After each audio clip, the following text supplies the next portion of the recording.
right. So here we go. Unlocking your business potential through a customer committed approach. And my special guest, I'll tell you a little bit more about Nicole in a few minutes, but she is a customer experience consultant, and I'm excited to share this time with her. Nicole, I was looking at calendars and emails and things, and I think this is the 13th or 14th year of our acquaintance. Mm-hmm. Yep. Pretty big. Yep. Yeah. We've known each other a long time. We have. So yes, thanks for introducing yourself in chat. Thanks for coming today. Use chat to make some great connections for your business. Here are our pictures. I'll have new pictures in January. The hair is my COVID hair. And I do need new photos, which will happen in January. Okay, so I wanted to share with you in terms of customer experience, something that I learned way back in the late 80s. So that is a long time ago. And this I know to be true, that if you own a business, if you're part of a business, if you're in sales, if you're in customer service, if you're part of any kind of team, it's not about you. That's the bottom line. Mm-hmm. And I can't say necessarily when I became an entrepreneur that this surprised me, but I found it fascinating how deep this goes, that we think that our work is about us, especially when you're trying to reach goals, when you're trying to create something, whether it's a new project to share with your clients or whether it's your own business that you're building. You think it's about you and the life you want to build and the money you want to make, but none of it works if you don't make it about the customer first. You have to see everything from how you're answering the phone to how you're writing an email to how you present yourself to all of your marketing messages. You have to step back and view them from the point of view of your customer, or things are going to fall apart. So I wanted to share as well some wisdom I've learned this year. Nicole and I participate in an online community called My Revenue Room. And one of the books that we delved into a few months back was something called Art's Principles. And Art Gensler started his architecture firm in 1965. Now it's an international sensation, simply known as Gensler. But many of us know him because he designed the Apple stores that we enjoy today. So here's some of the things he shared in that book. The only way to gain billable hours is to deliver consistent value to clients, period. That's the only way to really increase your revenue on a consistent basis, right? So quick money is probably available to everybody, but consistent money has to be about value to clients. You want to always charge appropriately for your services, but then deliver beyond the client's expectations. And where this takes us, and some people say, well, why would I do that? Well, because that feeds your repeat business and it feeds your referrals. So you start to work less hard for the increase in business that you see. I was crunching some numbers here this month, and 65% of my revenue since March, since the beginning of COVID, is from existing clients. That's very high for me. That's not my normal ratio. But people turned to somebody they already knew and knew what to expect and so on. That comfort level really attracted my clients during this time. And your clients don't care how much you know until they know how much you care. Mm-hmm. And while that sounds kind of hokey, some of you are going to go, oh, I don't like that quote. It's too emotional or whatever. I get it. I do. For me, so much of what I do is logical. I love logic. But, clients need to know we're going to show up. They need to know that we're going to do our best. They need to know we're thinking about them, not just saying, oh, yeah, that's easy. I can do that for you, but that we're really putting effort into it. So having said all that, Nicole is a customer experience enthusiast, a CX. I love that. And a 3-time business owner. So she is going to share 20 years of experience here in the customer space. And help you boost your business by unlocking some revenue potential through this customer committed mindset and approach. And as I mentioned earlier, I've known Nicole for about 14 years. She's a Newfoundlander.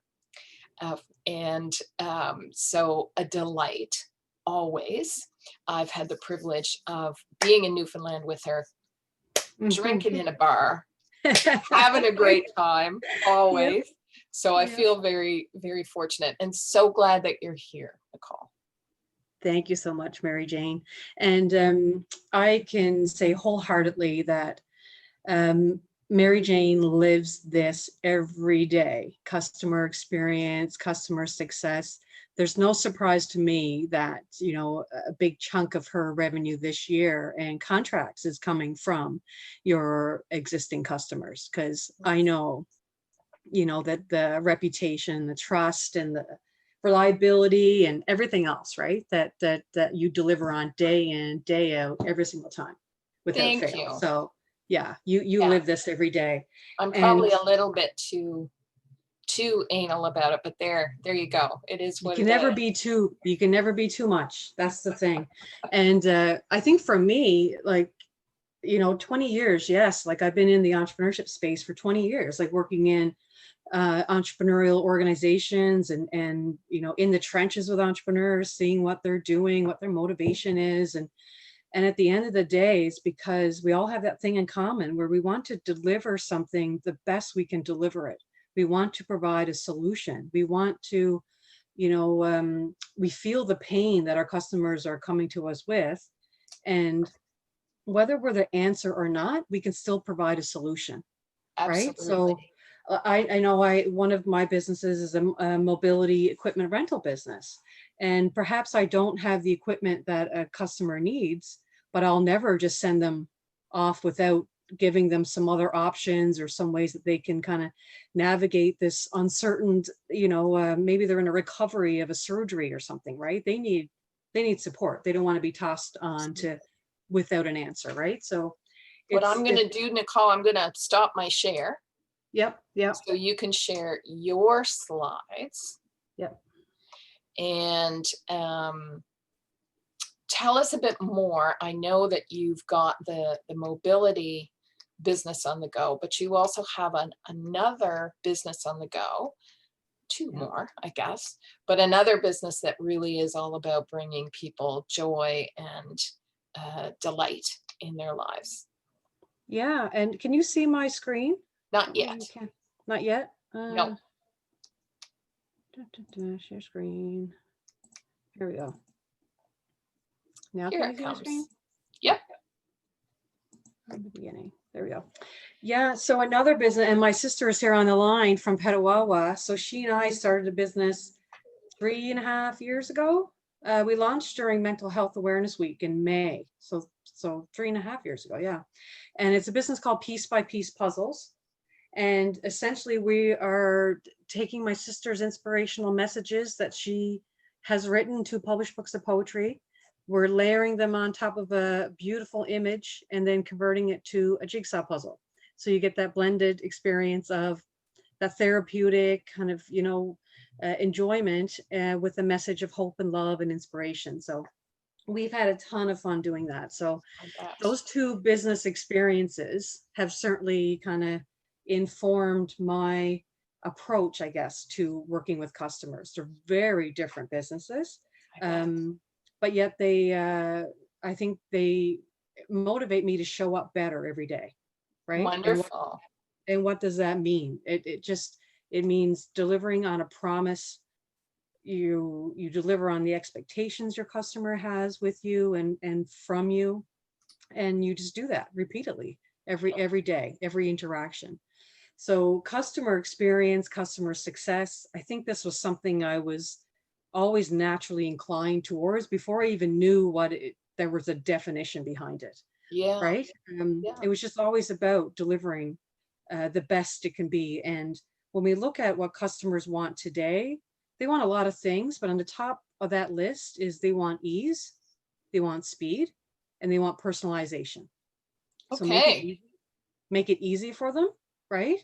Don't have them knocking on 15 different doors or getting bounced around on the phone or bumped out of their bin or their carts when they're trying to make a sale or find products in your store, whatever it is, right? Make it easy for them.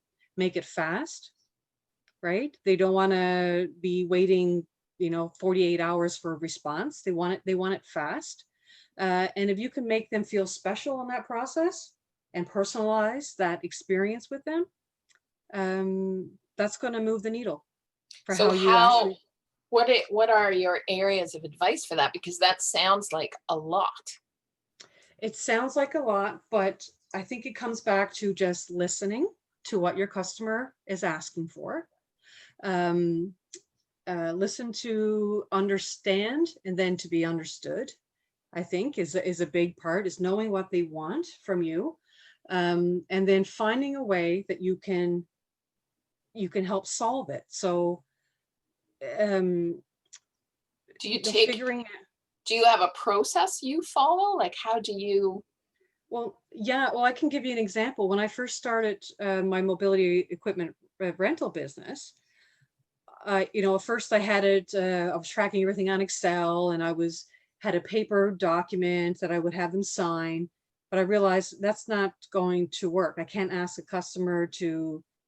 email this agreement to a customer, get them to sign it, scan it, send it back. That's not going to work, right? They need to find a way that they can rely on getting the information, reading through it, whether it's mobile or email or whatever, right? They need to be able to access it on the ready, and then essentially type in their name and sign it. It forms an agreement. There's no printing. There's no complicated kind of hoops they got to go through. Okay. And if I can have an 85-year-old customer who's not tech savvy say to me they wish there was an easy button at the end of the process because it was so easy for them, that's mission accomplished. Okay. Right? So when you're working with clients, what are some of the things that and I don't want to take you away from your deck if you want to walk us through that, but what are some of the things you look for when you're working with a client? Well, the motivation that they when you're talking about consulting work, like Yeah. doing this work, yeah, Yeah. it's an interest in improving your business, getting it to the point where it can be the best. So unlocking that, whatever that is, right? It's coming at it with an open mind. It's recognizing, like what you said earlier, that it's not about you anymore, right? Check the ego. This is about how do you deliver and elevate the experience that your customer has with you at all So, times. and do you find, because that word is always tricky for people, but I'd like to take a look at it. Is it ego that gets in the way of delivering a great experience, whether you're doing a sales experience or you're doing a customer service experience? Is that where people trip up that you find? If they make it too much about them and they can't put themselves into the perspective of their customer. Okay. So I always think, and I share this a lot, is that I think empathy, for example, is one of the biggest customer experience boosting assets that a company, business, organization has. If you can put yourself in and feel what your customer feels, go through that journey with them. Don't ask them to do something that you haven't tested yourself, that you haven't worked through yourself, right? Identify any of those friction points or those pain points in the process that they're going to be waiting longer than they need to wait, or they're not going to be able to get in touch with somebody on the phone because they can't find a phone number on a website, things like that, right? So empathy, honestly, is one of the biggest things, just putting And yourself in those shoes. I'm assuming it also applies to email messaging. So if you send something to somebody that's written in a complicated way, or that's 10 times the information they have time Exactly. to read, Exactly. or, I mean, there's a wide variety there, but email messaging can also be irritating and push us away from a company just as much as it could bring somebody towards us. Yeah. And now more than ever, I know it's not uncommon to look at my email and go, there's 160 new messages in a matter of 12 hours. Yeah. Right. And a lot of that is subscriptions or things I haven't signed up for. And, so you're navigating through a lot of noise now. So how do you make what you're sharing as relevant and as timely and as important and interesting as it can possibly be? So the competitive landscape is that much bigger and wider for all of us. So it makes the importance of knowing our customer and delivering on that brand promise over and over again that much more important.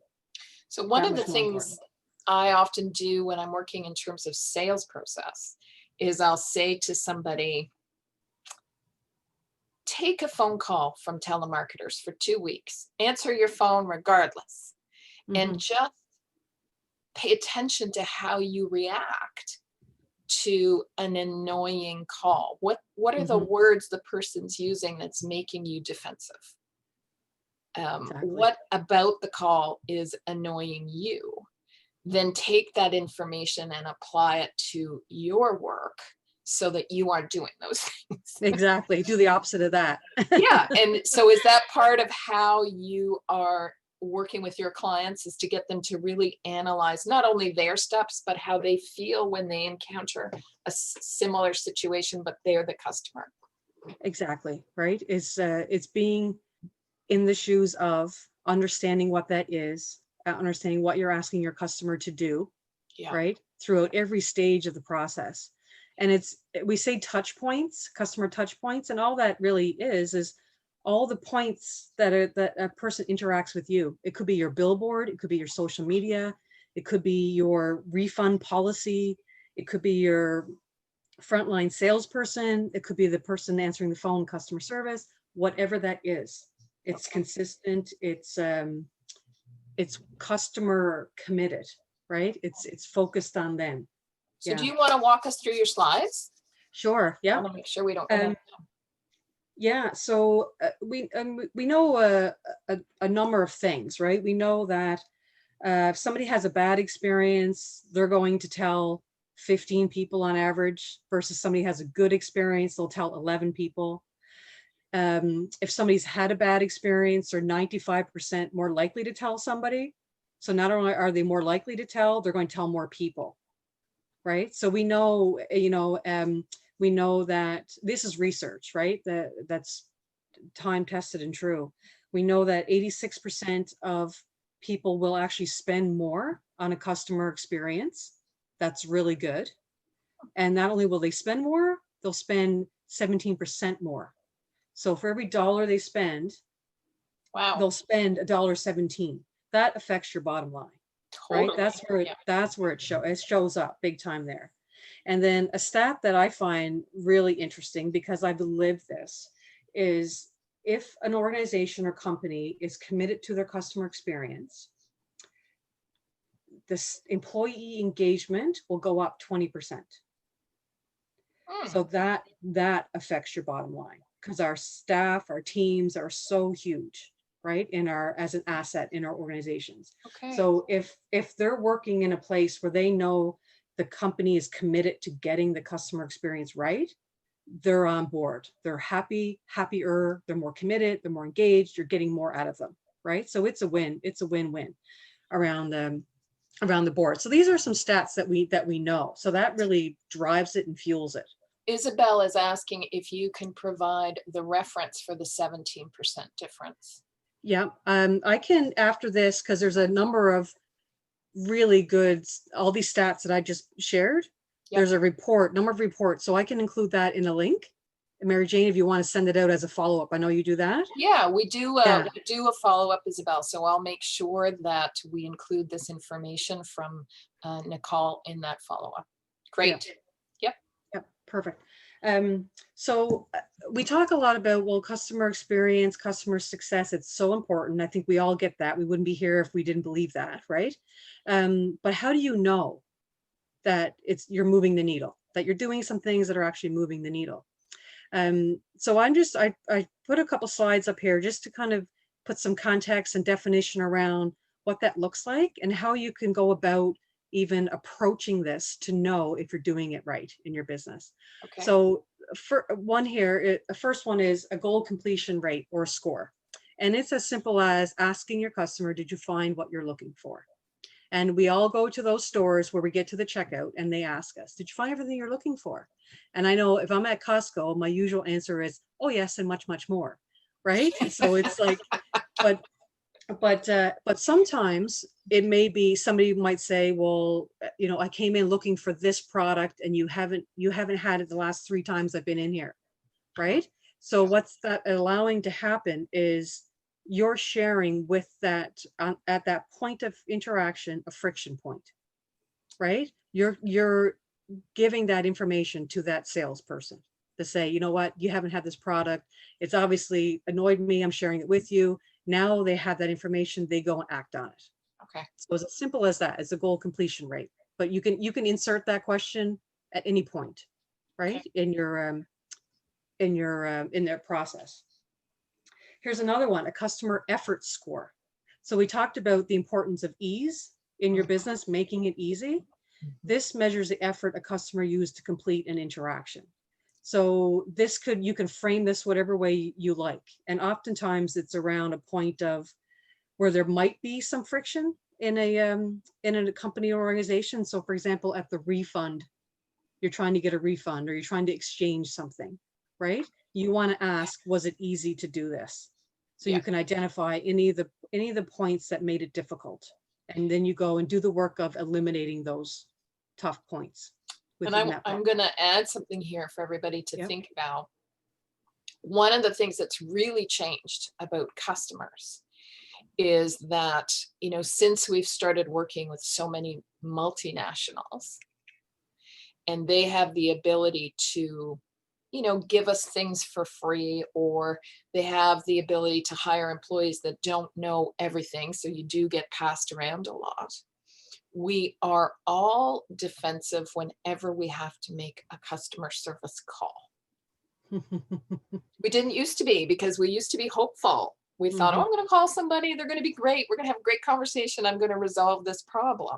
But just everybody on the call, think, if you, at the end of this, if you have to call your credit card company, your cell phone company, your cable company, you start to immediately feel like you're going to have to battle with them. And that impacts the call. So you really want to make everything easy, including the conversation. Yeah, exactly. Great example, Mary Jane. Thank you. Yep. And here's another one, customer satisfaction score. So how would you rate our service today? Right. And I know I often used to see these little things at the end of the airport washrooms. I doubt we'll ever see them again, but they used to have these little stands there and would say, how would you rate the cleanliness of our washroom? And it could be 3 things, like a unhappy face, a neutral face, and a smiley face. And you basically just hit whichever button, right? It's simple, it's quick, and it's right at the point of, or you're measuring a specific point of that interaction, right? You're not complicating it with a bunch of questions and everything else. It's very easy to capture that information at that moment in time. And then that informs your thinking, your approach, everything that you do then with that particular interaction you have with the customer. And I'll add there this idea. Do you know the experience of your customer when they call your company? When was the last time you called your company? When was the Mhm. last time you checked your voicemail message? When was the Good. last time you checked how long you stay on hold if you were to call your company as a customer? If you don't know those things, I'm the phone lady. I pay attention to these things. If you don't know those things, you have to be checking on those things. I was on a call just last week where someone had not checked their voicemail for 8 years. Oh my goodness. I know. It doesn't make any sense, right? You No, gotta why know. even? You Yeah, gotta know what your customer is experiencing. Good stuff. exactly. And at every point, the process, right? Every point. And, yeah, and each point could be more, or they're not all equal in their importance, but it's up to you to figure out what is the most important, right? For your, Absolutely. And where are Frida's the deal adding breakers? also check the music. That's Oh my so goodness, yeah. true, right? We've all been on hold with a radio station that's between channels Oh yeah, or whatever just it is. hollering stuff at you, right? Great point. Okay. And I'll just I'll wrap up quickly with this one. And this is the Net Promoter Score. So also NPS. It's a universal score. The question always remains the same. It will always, whereas some of the other scores I just went through, you can change the question, right, depending on what you're looking for. But this question always remains the same. So it's simple. On a scale from 0 to 10, how likely are you to recommend this product or company to a friend or colleague? So the product or company, that would change depending on what it is you're asking for. So I do this question at the end of each workshop, and I'll ask my participants, how likely are you to recommend this workshop, right? So you make it about a specific thing, but the question itself is always the same on a scale from 0 to 10. And what it's doing is measuring, it's putting your respondents in 3 different buckets. So it's looking at your, I got a thing, whoops, what happened there? Oops. There it is. Looking at your, sorry. We'll bump right up. Looking at your promoters, your passives, and your detractors. So your promoters would be people who they love you. They are out promoting you while you sleep. They are just telling everybody about you, right? They would have scored you a 9 or 10. Your passives are people who are neutral. They like you. They don't hate you. You're delivering what you say you are, but there's nothing really special about the relationship, right? They're neutral. They're not hurting or they're not hurting or helping your brand. Whereas your detractors, these are people who are out telling people, don't go to that company. You'll never get somebody on the phone when you need them. You know, you can't get a refund. They say they will. Like they're negatively impacting your brand. So Right. they would be considered detractors. So to get your Net Promoter Score, and this score again is a universal score, and what it's doing is measuring your customer loyalty, right? Okay. It's one of those customer metrics that really help identify if you're out there doing the right thing and meeting the expectations of your customer. So Cool. you simply take the percentage of your promoters minus the percentage of your detractors. You forget about the passives because they're not hurting or helping, right? And then you come out of that with a Net Promoter Score. The score will range between minus 100 and plus 100. Anything above 0 is indicating that you've got more promoters than you got detractors. So So you you want to can be get something looking to above. grow that number always. Exactly. To Okay. move that as close to 100 as you can get it. Okay, Yeah. super. Yeah. All So I right. just wanted to share that because that's a good way to start, right? And the idea is just to start somewhere. Okay. Yeah. So if you want to stop sharing, Yep. I'm going to quickly go back. We got 2 minutes left according to my world here, maybe 1. And I'll go back and share my screen here quickly with everybody. So I could talk to you for another half hour easily. So we'll keep that in mind because I think we should get you back at some point. I want to let everybody know that I am putting all of the past webinars and this webinar on YouTube. They're not all there yet because we just started this process of editing them and getting them together. So please go to that YouTube channel, Once I have 100 subscribers, I can give the channel its own name. So I'm kind of excited about that. And Yeah. Bernice, good. You really love the promoters, detractors, and passives. I think so too. And I love the graphic that you did there. You are going to receive the digital version of today's slide deck, the early bird notice. We're going to make sure you get Nicole's statistics. So that'll go out to you. On January 13th, my guest is going to be Natalie Doyle Oldfield, and we're going to talk about inspiring trust through conversation. So she is the president of Success Through Trust and the author of The Power of Trust. So I'm really looking forward to that conversation, and I hope you will join us. So after tomorrow, the page will be up to register for that webinar. So any other questions or comments? So Corrine, hi, is saying, if I am selling an online product that people can go through at their own pace, when should I measure the net promoter score? At their own. So I guess what would be the goal? Is it for them to complete the course? Probably. Right. So then it would be at the end of that stage will be, how likely are you, based on their whole experience of that course, right? How likely are you to promote this, recommend this to a friend or colleague? So I think it would be at the end, like to tell others. Like them to tell others. Would you measure it? I'm wondering if you would measure it in between as well to help you know maybe why they haven't gone on to the next lesson. So would there be a promoter score after each lesson in an online course maybe? You certainly can. You can add it in at any point. And the thing is too, with a net promoter score, it just gives you that data. It doesn't actually break down and look further into motivation. So you can layer that with another question, right?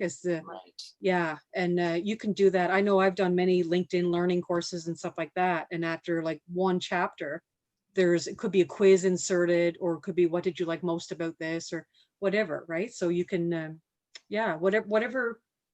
I guess it's different for each business. It's whatever your goal is and how it, and Bernice saying midway is a great way to touch them if they are learning alone. Yeah. That makes sense. And I'm wondering, Nicole, it would be interesting to me to have you back to take a deeper look at the types of questions you can ask. Yeah.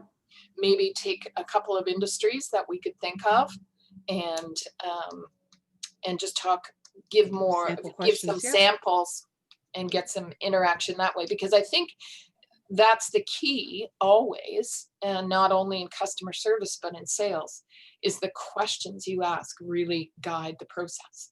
Exactly. Yeah. Exactly. Yeah. Yeah. I would love to do that with you in 2021. Yeah, let's do it. Okay. All right. Yeah.